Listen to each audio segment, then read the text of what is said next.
Assalamualaikum warahmatullahi wabarakatuh. Perkenalkan, nama saya Salsabila Rizky Putriansyah dari kelas 12 IPS 3. Di sini saya akan menjelaskan yang terjadi pada Perang Teluk pertama, kedua, dan ketiga. Perang Teluk pertama adalah bentuk konfrontasi politik dan militer yang melibatkan Irak dan Iran. Perang ini berlangsung pada tahun 1980 hingga 1988 di kawasan Teluk Persia. Oleh karena itu, perang antara Irak dan Iran sering disebut sebagai Perang Teluk Pertama. Terjadinya perang Teluk pertama Irak dan Iran disebabkan oleh adanya masalah dan kompleksi yang saling berkaitan antara kedua negara. Beberapa faktor yang terjadi latar perang Teluk pertama. Perang Teluk pertama, adanya konflik antara etnis Arab dan etnis Persia. Konflik antara mazhab Sunni dan Syiah berpengaruh konflik sejarah kedinastian besar Islam antara dinasti Umayyah dan Abbasiyah. Presiden Irak Saddam Hussein menentang revolusi Islam dan Iran karena dianggap dapat menyebabkan instabilitas ekonomi dan politik di Irak. Sangatlah wilayah perbatasan negara antara Irak dan Iran.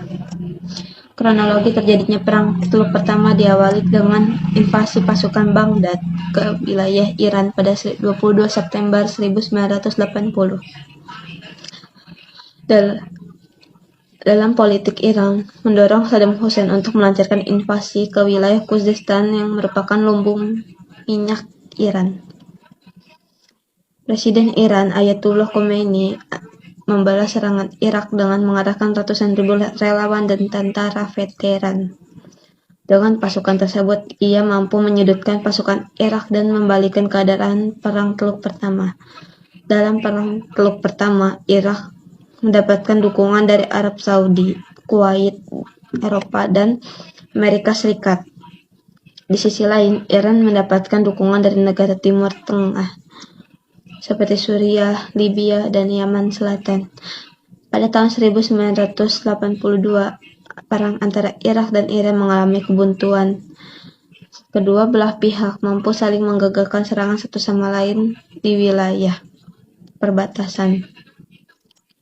Pada perkembangan, Ayatullah Khomeini berusaha untuk terus melanjutkan perang dan meruntuhkan rezim Saddam Hussein di Irak. Namun usahanya mengalami kegagalan yang disebabkan oleh kuatnya pertahanan dari pasukan Irak. Serangan-serangan pasukan infanteri Iran dengan mudah dihalau oleh kekuatan udara Irak yang superior. Dampak Perang Teluk pertama. Perang Teluk I berakhir ketika Dewan Keamanan PBB mengeluarkan resolusi yang berisi tuntutan gencatan senjata antara Irak dan Iran. Pada 17 Juli 1988, Irak dan Iran menyetujui resolusi PBB dan secara resmi Perang Teluk I berakhir. Perang Teluk I membawa dampak yang besar bagi aspek sosial, ekonomi, dan politik masyarakat internasional.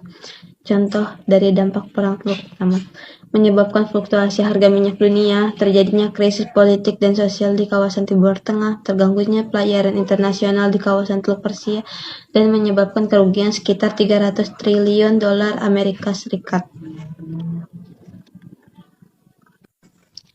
Lanjut dalam Perang Teluk kedua. Irak mulai melakukan invasi terhadap Kuwait pada 2 Agustus 1990 dengan mengarahkan 100.000 personil, 2.000 tank, dan beberapa pesawat jet menyerbu. Irak hanya membutuhkan waktu sekitar 24 jam untuk menguasai seluruh wilayah Kuwait. Invasi Irak menyebabkan timbulnya korban jiwa dan dari masyarakat sipil serta kerusakan bangunan yang masih kuat di Kuwait. Perang Teluk kedua mengharuskan keluarga Emir, presiden dari Kuwait, dan sekitar 3.000 masyarakat Irak mengungsi ke Arab Saudi. Invasi Irak terhadap Kuwait mendapatkan kecaman dari dunia internasional PBB, Amerika Serikat, dan Uni Eropa.